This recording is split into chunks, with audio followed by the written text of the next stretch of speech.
বরিশালে ডেঙ্গুর প্রকোপ বেড়েই চলেছে। প্রতিদিনই হাসপাতালে ভর্তি হচ্ছেন কয়েকশো রোগী। জেলার ডেঙ্গু পরিস্থিতি নিয়ে জানাতে যুক্ত হচ্ছেন সহকর্মী সাইফুর রহমান মিরন। মিরন, বরিশালে ডেঙ্গু পরিস্থিতি নিয়ে কি বিস্তারিত তথ্য আপনার কাছে আছে, আমাদেরকে বিস্তারিত জানাবেন। আপনি ঠিকই বলেছেন যে বরিশালে কিন্তু দিন দিন ডেঙ্গু আক্রান্ত রোগীর সংখ্যা বেড়েই চলেছে এবং হাসপাতালগুলোতে কিন্তু রোগীর চাপও বাড়ছে।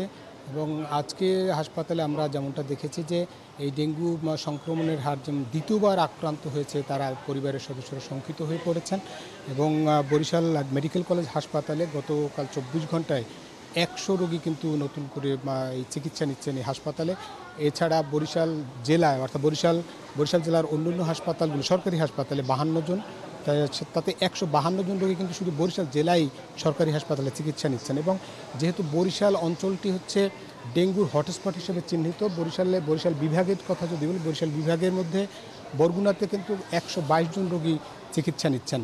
এবং যদিও হাসপাতালের চিকিৎসকরা বলছেন যে এ ব্যাপারে শঙ্কিত হবার কোনো কারণ নাই, কিন্তু রোগীরা কিন্তু শঙ্কিত হয়ে পড়েছেন। বিশেষ করে প্রথম দফায় যখন সে সুস্থ হয়ে বাড়ি ফিরেছেন, দ্বিতীয়বার আবার যখন ডেঙ্গুতে আক্রান্ত হয়ে হাসপাতালে ভর্তি হন, সেই পরিবার কিন্তু শঙ্কার মধ্যে পড়েন। এবং তারা বলেছেন যে আসলে প্লাটিলেট কমে যাওয়ায় তারা শঙ্কিত হয়ে পড়েছেন। তবে এই ডেঙ্গুর সঙ্গে সঙ্গে কিন্তু মৌসুম পরিবর্তন হওয়ার কারণে আবার অন্যান্য রোগের উপক্রমও কিন্তু দেখা গেছে। আমরা যেমনটা দেখেছি যে অনেকেই এসেছেন জ্বর সর্দির কাশি নিয়ে এসেছেন এবং জ্বর হওয়ার পরে তারা পরীক্ষা করেছেন, তাদের ধারণা ছিল ডেঙ্গু, কিন্তু ডেঙ্গু নয়, তারা জ্বরে ভুগছেন। তো এ ব্যাপারেও চিকিৎসকরা বলছেন যে এই সময় যেহেতু মৌসুমের একটু পরিবর্তন হয়, সুতরাং এই সময়টা কিন্তু অন্যান্য উপসর্গ দেখা দেয়। চিকুনগুনিয়ার রোগীরাও কিন্তু ভর্তি হচ্ছেন। তবে তারপরও তারা বলছেন যে এর সর্বোচ্চ চিকিৎসার যেহেতু স্যালাইন, সুতরাং স্যালাইন দিতে হবে এবং সতর্ক থাকতে হবে। অন্যদিকে যেসব জায়গায় স্বচ্ছ পানি আছে সেই পানিগুলো সপ্তাহে 3 দিনে একবার পরিবর্তন করতে হবে, অর্থাৎ পরিষ্কার পরিচ্ছন্ন রাখতে হবে।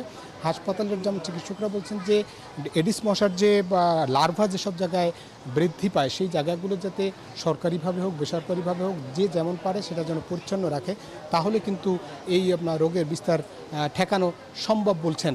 তবে বরগুনার যে বিষয়টি, সেখানে কিন্তু বৃষ্টির পানি ধরে থাকার কারণেই কিন্তু মূলত এই ডেঙ্গু আক্রান্ত হচ্ছে বেশি। এই ছিল বরিশাল শেরেবাংলা মেডিকেল কলেজ হাসপাতাল থেকে আমার কাছে ডেঙ্গু এবং মৌসুমের অন্যান্য রোগে আক্রান্ত রোগের সবশেষ তথ্য। ফিরছি স্টুডিওতে। মিরন, আপনাকে ধন্যবাদ। বান্ডেল থাকলে প্রতি সেনমানিতে টাকা বাঁচবে। বিকাশ সেনমানি বান্ডেল কিনে জিতুন প্রতি লেনদেনে।